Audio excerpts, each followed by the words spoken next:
good. If you would mind writing down a definition and giving it to me, okay, that would help a lot. How many of you actually have been to Second Life? Okay. Of the males that raise their hands, how many of you are actually males in Second Life? Okay. Sorry, the rest of you don't know what I'm talking about. It's probably okay. And how many of the kids in the room have been to Club Penguin? And Webkins? And Whyville? Good. For these kids, you know this is what the digital, the digital generation, all these words. For these kids, like these kids here, they're growing up in a world very different from yours. And they're growing up in a world substantially different than you did with your parents at the same age. Fundamentally different. And where are they in that world? In 2007, 24% of the 34.3 million 3 to 17-year-old internet users in the United States were registered in a virtual world. The estimates are it will be 20 million by 2011, which is 53% of all kids in those ages on the internet.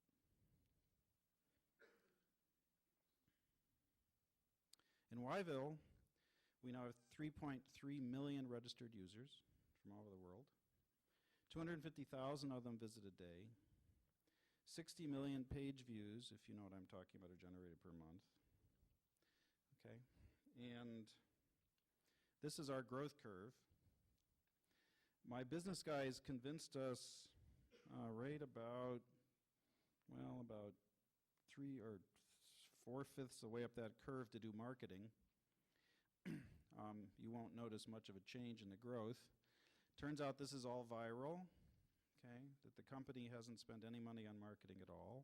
This is kids telling other kids, whatever, to join Whyville. The bottom, talking about Whyville, you'll see some interesting statistics, which we did not anticipate. What we did want to do was get tweens, kids from age 8 to 14, involved in this world. We did not anticipate that 68% of them would be female. Given that this site is a strong STEM, math, science orientation, this is sort of an interesting enough fact, and most of the kids on the site are female, 68%, that the National Science Foundation has actually funded now 2 studies of Whyville to figure out why. Okay? In fact, one of the groups that did that was called the Gender Equity Group at NSF. The Gender Equity Group usually gets grants from people who think they know how to attract girls to technical subjects. They, in this case, contacted us and said, we'd like to give a grant to someone to study how you did it, which is sort of an interesting grant. By the way, the answers are interesting, why there's so many girls there. I don't have time to go into it in great detail, but I can tell you 2 off the top. One is Whyville's a very social place, okay? And if you know anything about 12-year-old girls, you know they're social, okay?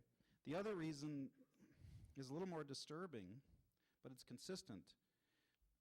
We hear from these kids all the time, and these studies showed that one of the reasons little girls go there is because, quote, we're expected to be smart in Whyville. Okay? Whyville's a place we get credit for being intelligent. In 2000 and, what are we now, 8? It's pretty remarkable. These are some of the census data for 2007. And the one I want to point out is monthly hours per unique user, which is 3.5 on average. That is probably the top number on the internet, period. If you want comparisons, these are some sites you may have heard of, just to show you the comparison. This is average number of hours spent per user per month. The 400 monthly page views, and a page views, if you don't know, is basically when you refresh or change a page on the internet, it gets charged as a page view. Again, we're doing pretty well, especially because unlike these other sites, Whyville is not designed to generate page views. Page views, by the way, are linked to advertising. You can now purchase people in India who will sit there and generate page views for your website so that you can actually drive a higher number of, Amazon does that, for example. And they're only at 269. Lots of people in India, I don't understand it, but anyway. So why does Whyville work? Okay. The real answer is it's a community. When we designed the site, when we designed the interaction of the site, the way it's structured, what we were thinking about was, what does a good teacher do in their classroom to build a learning environment? And what we realized was that the best we actually used 5th grade teachers as a model. I've done a lot of work with 5th grade teachers. And what they really do, if you think about it, is they establish a community. The kind of community kids want to live in, feel safe in, et cetera. So we built Whyville so that it had these sort of community aspects. I mean, how many of you actually have never heard the word avatar? Okay, good. I think it's actually a Lebanese word, is my understanding. I think so. Doesn't matter. Anyway, so avatars, you probably all know. When I first started giving these talks 12 years ago, nobody knew. Now, are these little kids? These are all kids, okay? And they make their avatars in Whyville. That's actually a very active part of the site, because kids all design the avatars themselves and then sell the face parts to other kids. For clams, which is by the way, Whyville's free, in case anyone wants to know. They actually make face parts and then sell clams. Or you get clams for other kids to buy the face parts that they make so they can wear them around. There are currently 10,000 businesses in Whyville run by 12-year-old girls. Okay. One of my favorite stories, for the first 2 or 3 years of the site, one of our wealthiest Whyvillians was actually a little girl who I think was from somewhere in Corpus Christi. And she sent a note to me through the internal system, very upset because her mother had made her get a job, okay, at McDonald's. Okay. The time she had a job at McDonald's, she was managing 34 other little girls making face parts and selling them, marketing, distribution, So she wrote me this note and said, super id, by the way, that's me, in Whyville. When you guys go on Whyville, if you tell them you actually met super id, they won't believe you. And then when you tell them what I look like, they really won't believe you. To first order, I realize I look like the kind of person that parents warn their children about. Anyway, but I'm not proud. Anyway, so I also play rock and roll, so I have no choice but to look like this. Anyway, so she wrote, and she was very upset because her parents made her get a job, okay? And she said, super id. You know, I go and I sell hamburgers, and then I come home and I have to do payroll, and I have to calculate, you know. And I wrote to her and I said, well, you know, her name was actually Google, okay? She's now in college. But she comes back every once in a while still. Actually, another sort of amazing fact about Whyville, 10% of the kids that registered in the year 2000 are still on the site. Okay. They come back as college kids to actually help out younger kids do Whyville. It's an interesting cross-age sort of thing. Anyway, so I told her, look, Google, you know, you got to pay your dues in the real world. It starts with McDonald's, you go to college, et cetera. But I'll tell you, when you get out of college, you contact me and I'm your first investor. I actually gave a talk at Accenture in Spain a couple of months ago, talking to a bunch of venture capitalists and banks. I said, you know, you guys are in big trouble because you have to decide how to invest based on a form you fill out in an interview. We know about kids, you know, doing business for 5 or 6 years. We'll build a venture capital firm which will, you know, knock your socks off. Anyway, I was sort of kidding, but I think it's not a bad idea. In Whyville, citizens are in control. We have a Senate. Whyvillians nominate senators. We go through elections. We have lots of voter fraud every year. We have a newspaper, the Whyville Times, and unlike, well, let's just say this is a very good newspaper. This newspaper actually we broke the story, Whyville Times broke the story on the fact that McDonald's salads were worse for you than the Big Mac 2 weeks before CNN, and CNN did not even give us the credit. Anyway. One of the things that they publish, we know everything that goes on, so we can tip off our reporters, so for example, to new forms of voter fraud, and then they write articles about it in the Whyville Times, and democracy works the way it's supposed to work in Whyville. These are the avatars. It just gives you a sense that the longer kids stay and the bigger clam salary. So the way you get a clam salary in Whyville to begin with is you learn stuff. There are all these educational activities. I'm going to talk about a couple of them in a minute. And basically, if you achieve a certain level of education, you get a better salary. What an odd idea. Okay? We have very little inflation, and I think the reason is because all the salary is basically linked to education, rather than other sorts of funny arbitrage and funny things. Anyway, but as you can see, the longer kids go, the fancier they get, the more face parts they can buy, the more sophisticated they are, et cetera. Whyville's connected to the real world. We have climate. Okay?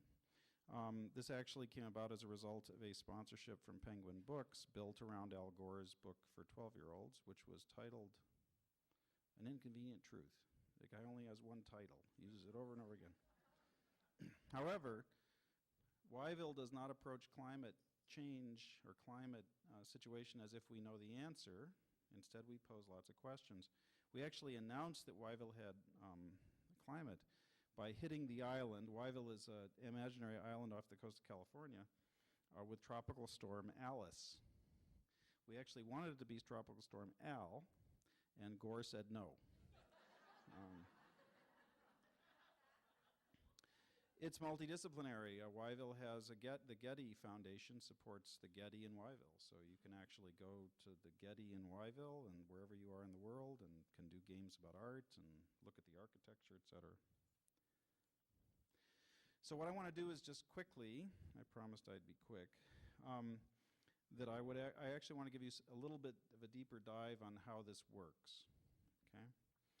So we care about real issues with our kids. As a result, with support from the chancellor, actually the vice chancellor for health affairs, University of Texas, we launched something called Why Eats.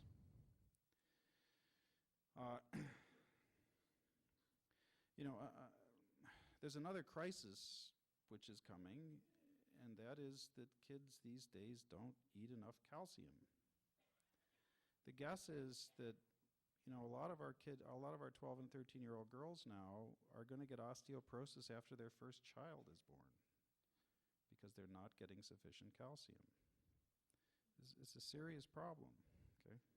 Well, we like to address serious problems. The federal government does too. They spend lots and lots of money on stuff that doesn't work. So, is there another way? This little snippet from a San Antonio news station will give you a sense for how things work in Whyville with respect to nutrition.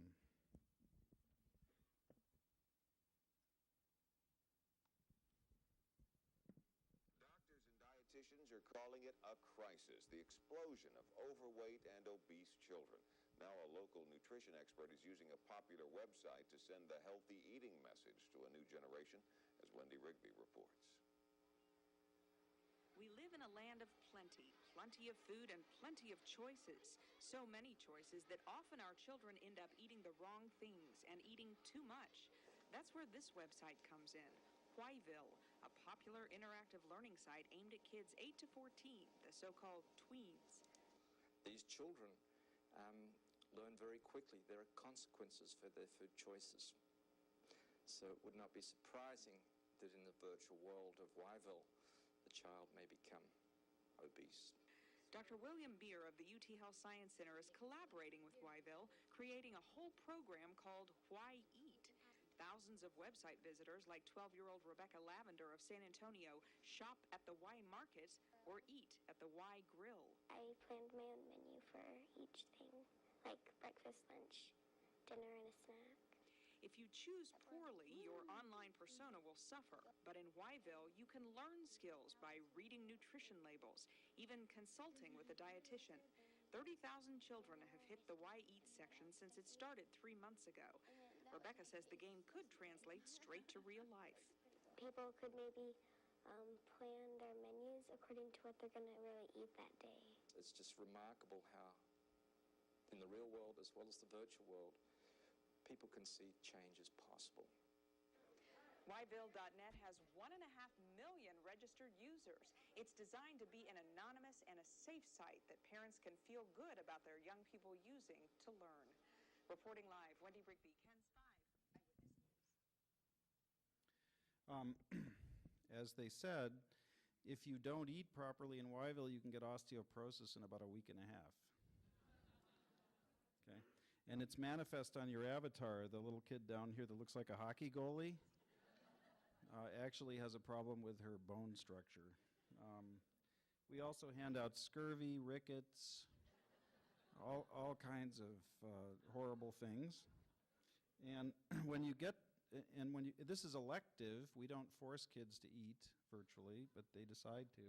It's collaborative like everything in Whyville, so these are all examples of kids that are doing things together, going to the school cafeteria, which is actually supported by the School Nutrition Association of the United States. In 2007, we had 587,000 requests to the dietitian about diet. So that's more than 500,000 times kids came in, sat down, and said, "What's wrong with my face? How can I fix it?"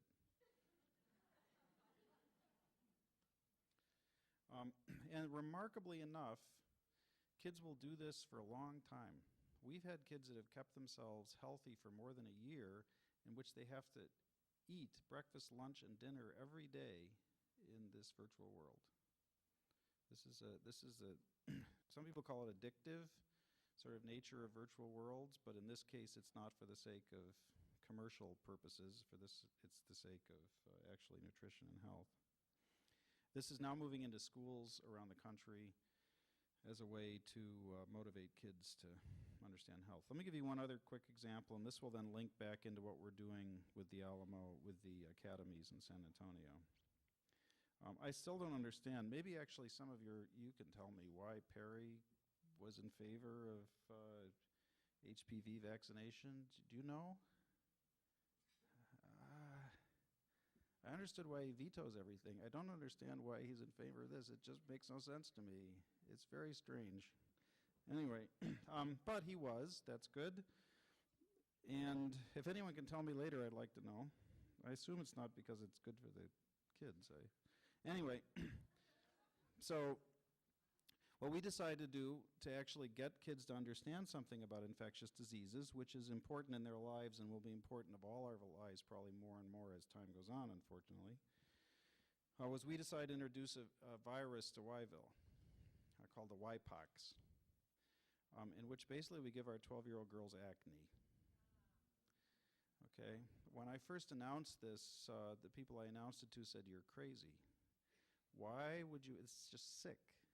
You know, why would you give a bunch of 12-year-old girls who spend hours and hours and hours working on their faces and their avatars, why would you give them acne?" Okay, and we thought, in fact, that this would be something that would attract their attention, and it did. Produced a huge amount of learning and effort. Wonderful articles. Oh, and by the way, two things happen. Not only do you get acne, but it also interrupts your chat with that chew, which they hate. Okay? Wonderful articles. My favorite article in the Whyville Times about Ypox was written by a little girl who said, "You cannot get Ypox from casual contact," which was fiercely debated, by the way. And it turns out in Whyville it's not true. You can get Ypox from casual contact. This program is now supported by the Centers for Disease Control, in which last year and this year during flu shot season, we actually had kids that could come in and vaccinate themselves virtually against the Ypox. 134,000 kids did so in the last 6 months when we ran, or 6 weeks we ran it this year. We also this year added a new wrinkle in which we had kids get their grandparents to register in Whyville and get their grandparents virtually vaccinated. Okay? It turns out that we know there are a lot of grandparents in Whyville. There are several reasons we think for that. One is that grandparents and kids have the same enemy. Okay? And therefore they sort of have a natural alignment. Okay. The second thing is grandparents and parents both, grandparents and tweens both are becoming social. In the case of grandparents, again. Okay. And the third case, in both cases, things are happening to their bodies they don't understand. Okay. So we are actually, the company is actually going to be launching sometime this year a virtual world for seniors, actually, which is going to be a lot of fun. So, we collect a lot of data. The other thing that's interesting, and you can just look at this on the internet if you want, there are now several academic researchers that actually study Whyville and its effect on education. One of them, Yasmin Kafai at UCLA, is becoming quite famous studying Whyville, has a large number of peer-reviewed papers on the subject. So how is this relevant to you? Remember I said I'd be short and relevant. Well, the short, relevant, here we come. Okay. As was mentioned in the introduction, we are now in your pipeline. We're at the beginning of it. Okay. We are working with the Texas Workforce Commission and other workforce efforts around the country, and in fact, around the world. We're about to announce, I hope on Monday or Tuesday, a major effort in Spain, the Spanish educational system related to workforce, which will also mean that we translate Whyville into Spanish, and also have a Spanish version of Whyville in Spain, so that little kids in the United States, when they want to do Spanish Civ, right, they don't have to go to class, they can just go to virtual Spain and hang out with other 12-year-old kids in Spain learning Spanish and Spanish civilization. This is how this world is shifting. It's a big change. Anyway, three efforts already mentioned: biotech, advanced manufacturing, and robotics and aeronautics. It's funded by the Texas Workforce Commission. And let me show you how it works. I told you that we gave all these kids this virus, well, and then we gave them a way to vaccinate themselves. But they didn't know anything about the virus itself. So as part of the Workforce Commission, we announced to our children that the Y-Pox was actually a group 1 tailed bacteriophage. The number of 12-year-olds who normally would be interested in that is very small. The number of 12-year-olds who in Whyville thought it was fascinating because it gave them acne was very large.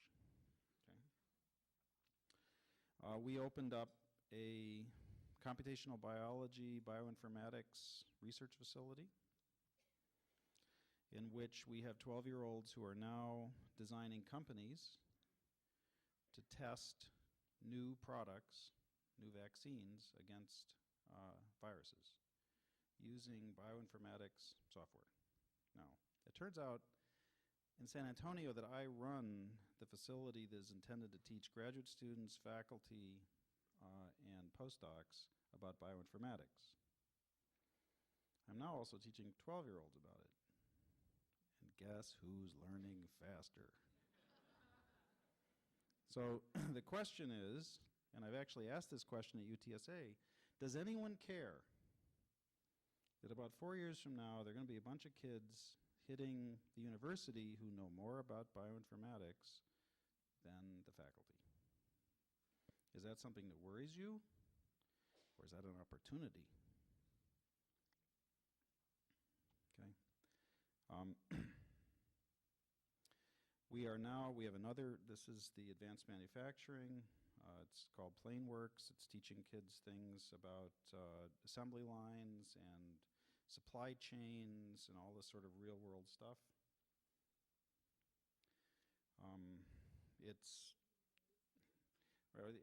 The stuff that kids make are amazing. Anyway, well, we have kids now that are making little assembly line earrings. Anyway. And we're about to start a robotics project. The robotics project is actually going to be linked explicitly to the Alamo Area Aerospace Academy and to a bunch of summer programs that are going to be run for kids to actually robotics camps that are tied into this effort. So the point is this. We are going to be, by contract, we actually will have 20,000 Texas tweens by the fall in Whyville. We have 7,000 now. We have a system set up now that's associated with Whyville to actually help refer them to different universities, colleges, and community colleges based on their career interests. We're working with a couple of school districts. We have a project in Waco, ISD, working on the integration into middle school of Whyville as a way to actually teach kids about workforce and teach them generally.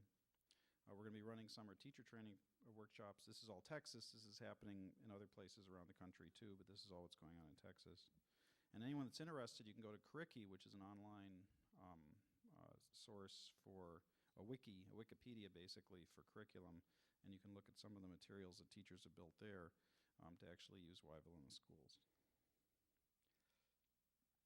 We have something in specific I want to mention to you. It's actually called the Whyville, Texas Challenge. It starts on April 15th. We're going to have kids doing virtual biotechnology, virtual advanced manufacturing competitions, and winning real-world prizes. If you're interested, you can send a note to info@whyville.net to find out more about it. Okay, so the big point is this. Large numbers of kids are spending large amounts of time in Whyville and other virtual worlds. At this point, not many of those other virtual worlds are educational, but that's going to change, and Whyville will continue to grow. This is an opportunity for you guys, especially with your community orientation and your abilities, in principle, if you're interested, to actually reach all the way down to middle school and start, getting these kids tracked in the direction that both the country, the economy, and the educational system needs them headed. On the way here, I actually happened to sit down on Southwest Airlines next to the person that's the regional manager for education for Apple Computer, and she was depressed because she just came from a meeting in Austin with people that didn't get it. And I said, the really nice thing about biology and the really nice thing about the internet is you're not going to stop this. Eventually, it's going to force the change in education very broadly. The reason you're not going to stop it is because they're there, and they're the next ones in the pipeline. So we have an opportunity not to fight it, but to join it, and I think the effects of joining it are going to be profound for education in the country, for the country as a whole, and actually the world as a whole. It's going to be exciting times, but you need to vote so that it happens sooner rather than later. Thank you very much.